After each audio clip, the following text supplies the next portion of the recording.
गोपालपुरी नामक गांव में गीता और सुमन नाम की दो सहेलियां रहती थी। सुमन अपने माता पिता के साथ बहुत ही छोटे से मकान में रहती थी। वहीं गीता बहुत ही बड़े घर में रहती थी और बहुत अमीर थी। सुमन बहुत ही अच्छी और ईमानदार लड़की थी। गीता बहुत ही घमंडी और लालची लड़की थी, परंतु फिर भी वो दोनों बहुत ही अच्छे दोस्त थे। वे दोनों साथ में ही स्कूल जाती और साथ में ही घर आती। स्कूल से आने के बाद दोनों रोज शाम को पार्क घूमने जाती थी। फिर एक दिन सुमन गीता से कहती है, गीता तुम्हें पता है हमारे गांव के बाहर वाले जंगल में कोई गुफा है। जो कोई भी उस गुफा में जाता है वो वापस लौटकर नहीं आता है।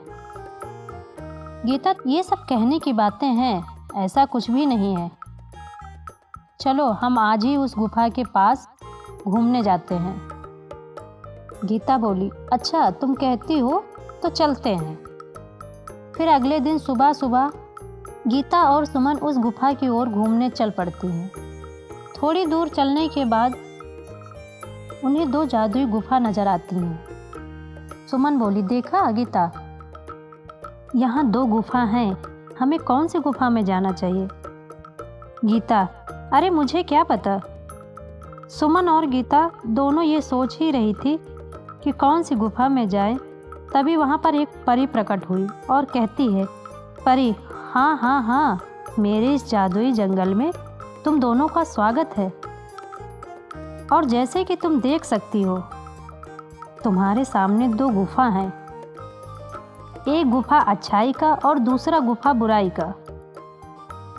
अच्छाई के गुफा में जाओगी तो तुम्हें वहाँ एक बूढ़ी महिला मिलेगी जो कई सालों से बीमार पड़ी है। तुम्हें उनकी सेवा करनी होगी। और अगर बुराई की गुफा में जाओगी तो तुम्हें वहाँ ढेर सारा खजाना मिलेगा। परंतु याद रखना, उस गुफा में एक नागिन रहती है और ये तुम पर निर्भर करता है तुम कौन सा मार्ग चुनती हो, अच्छाई का या बुराई का। इतना बोलकर वो परी वहाँ से गायब हो जाती है। सुमन बोली, गीता, हमें अच्छाई की गुफा में चलना चाहिए। वहाँ बेचारी बूढ़ी काकी कितने सालों से बीमार पड़ी हैं। हम उन्हें इस हालात में नहीं छोड़ सकते। हमें जाकर उनकी मदद करनी चाहिए। गीता बोली, हाँ तुम ही जाओ अच्छाई की गुफा में, मैं तो बुराई की गुफा में जाऊंगी।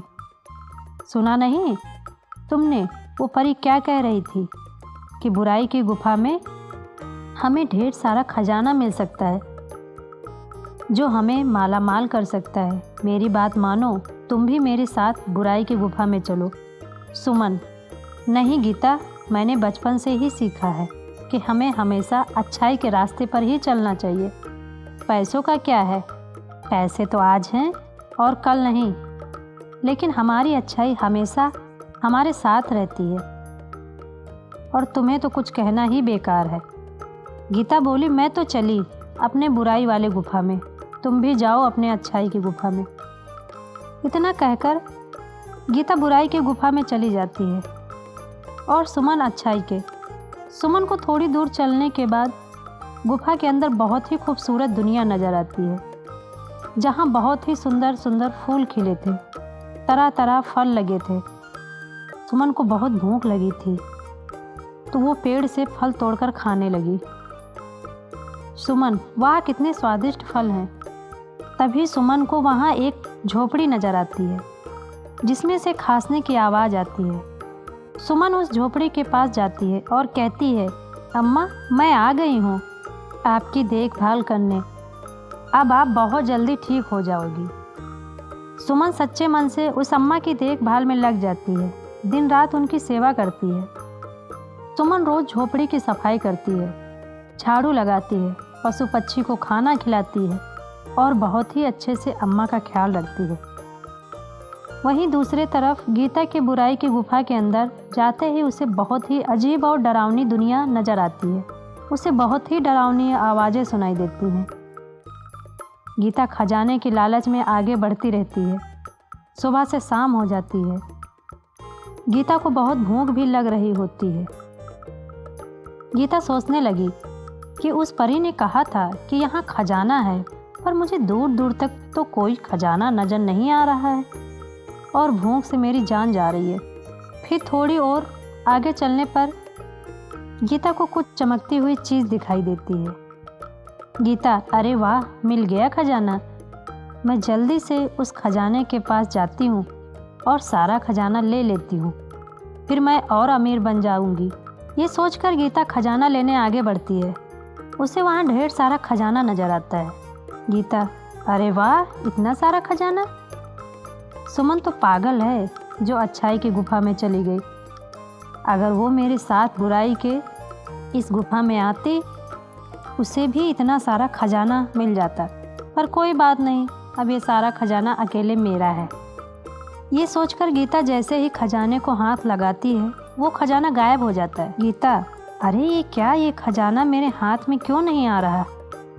इसी तरह गीता जैसे ही खजाने को लेने के लिए हाथ आगे बढ़ाती, खजाना गायब हो जाता।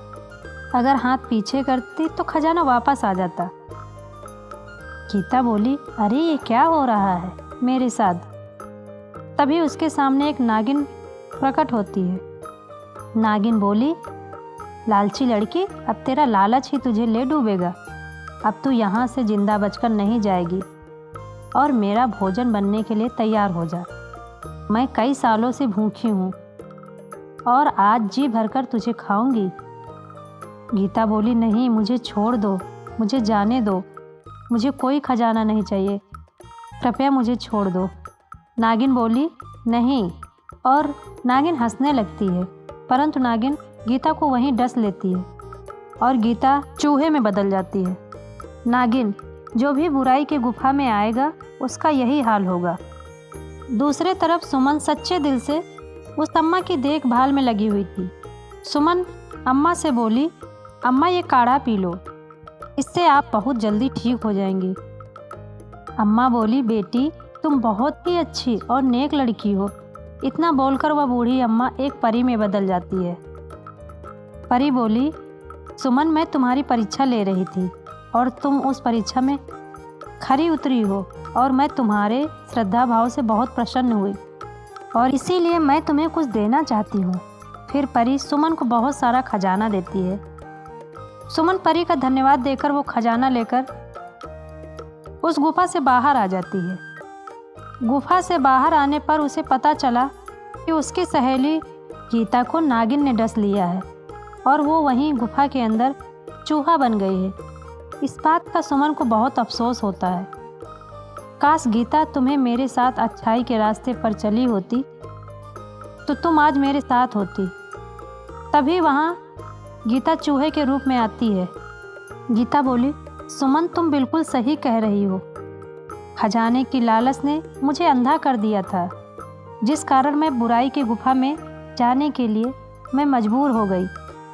लेकिन तुमने लालच नहीं किया और अच्छाई का मार्ग चुना, जिस कारण तुम्हें खजाना लेने की इच्छा ना होने पर भी इतना सारा खजाना मिला।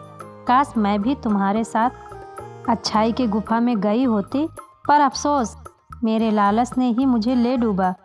इतना कहते ही परी वहाँ पर आती है और सुमन से कहती है, तुम्हारी बातें सुनकर लग रहा है कि तुम्हें अपने किए पर पछतावा है। और ऐसा कहते ही परी गीता को वापस इंसान में बदल देती है। दोनों सहेलियाँ परी का धन्यवाद करती हैं और वापस अपने घर चली आती।